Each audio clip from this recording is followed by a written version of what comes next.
क्या ज़रूरी है हर बात को ज़ुबां से बताया जाए? हम रूठते इसलिए भी है कि तुम्हारे द्वारा हमें मना लिया जाए।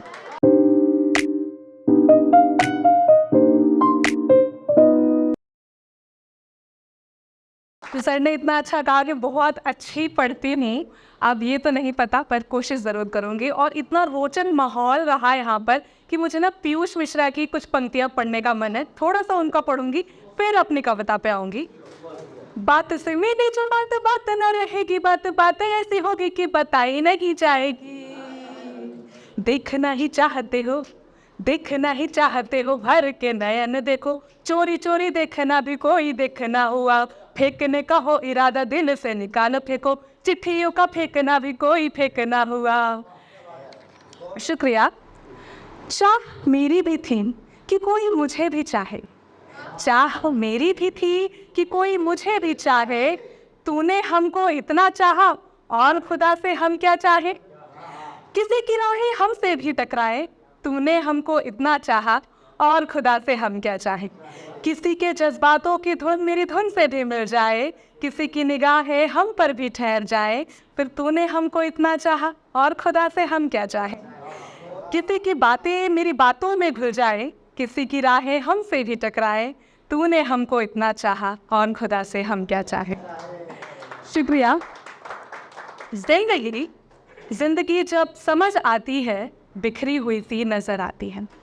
जिंदगी जब समझ आती है, बिखरी हुई सी नजर आती है, कामयाबी पाने में यारो एक उम्र गुजर जाती है।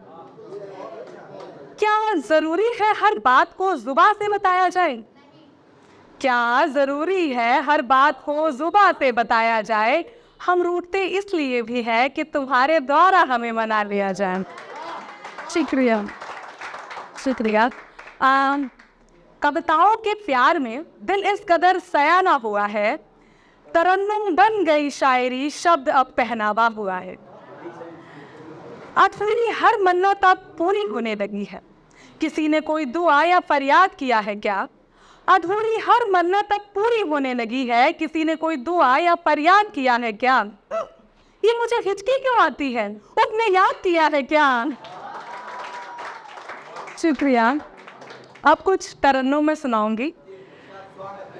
जब से है मैंने देखा तुमको, लगने लगा कुछ खास है।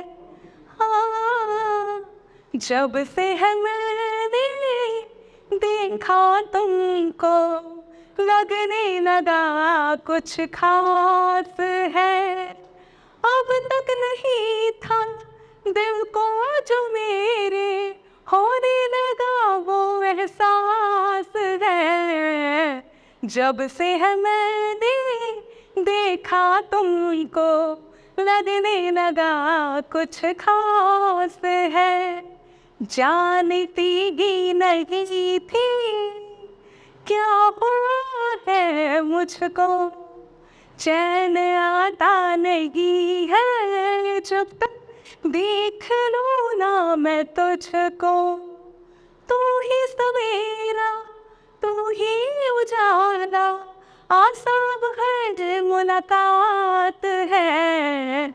जब से है मैंने देखा तुमको, लगने लगा कुछ खास है। अब प्यार हो गया तो विरह भी तो होगा ही। विरह क्योंकि पाठ है श्रृंगार का, तो उस पे लिखा है, तरन्नुम में सुनाऊंगी। प्रिय मेरा प्यार दे दो, जो है खोया यार दे दो, जो भी वक्त गुजारा तुम संग वो वक्त गुजार दे दो। प्रिय मेरा प्यार दे दो, गुजरा हुआ पल तुम नहीं जो लौट के ना सको। मैं भी कोई राग नहीं जिसको तुम न गा सको।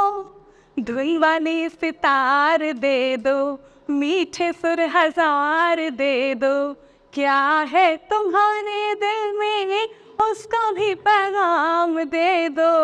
प्रिय मेरा प्यार दे दो, खोई हुई नींद मेरी, खोया हो चैन तुम, जिसके बिन मैं सो ना सकी, वाली वाली रैन तुम।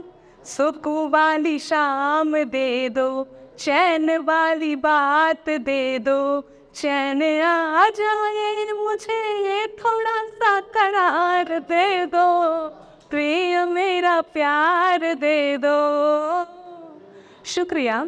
कविता का शीर्षक है करेला। अब आप सोच रहे होंगे करेला कविता भी है? हाँ, करेला कविता है, क्योंकि एक दिन मैं सब्जी बना रही थी तो मुझे लग रहा था करेला मुझसे बात कर रहा है। तो करेले ने मुझसे क्या बात की है वो इस प्रकार है। आज कढ़ाई में छौके हुए करेले की बातें सुनी मैंने, मानो वो मुझसे कुछ कह रही हैं। वो बोले, देखो ना, मैं भी हूँ एक सब्जी अलबेला, नाम है मेरा करेला। भून भूनकर मसाला लगाकर सबने मुझको खाया, फिर भी दुनिया वाले बोले, हाय ये ना मुझको भाया। हरा खुरदरा चुभने वाले बीजों का है ये झमेला, हाय कितना कड़वा होता है ये करेला। सब सिर्फ यही सोचे मैं दवाई सा उत्पाद हूँ, किसी की कड़वी जुबान का उदाहरण भी तो मैं ही जनाब हूँ। तभी करेले के टुकड़ों के समूह से एक करेले के टुकड़े ने टुकुर टुकुर देखते हुए कहा, सब हमें कड़वा भी कहते हैं, फिर सेहत के लिए खाते भी हैं, फिर भी हमारी तारीफ न कर सब हमें कड़वा करेला बुलाते हैं। वही टुकुर टुकुर देखता करेला मुझसे बोला, मैं जाऊंगा इंसान के पेट में बेशक, लेकिन उस इंसान का मुंह मुझे मजबूरी में चबाएगा। काश मुझे भी ये दुनिया आलू के जैसा प्यार करती, पनीर के जैसा दुलार करती। फिर भी मैं करेला अपनी विशिष्टता पर खड़ा हूँ, कम से कम अपने स्वभाव पर तो अड़ा हूँ।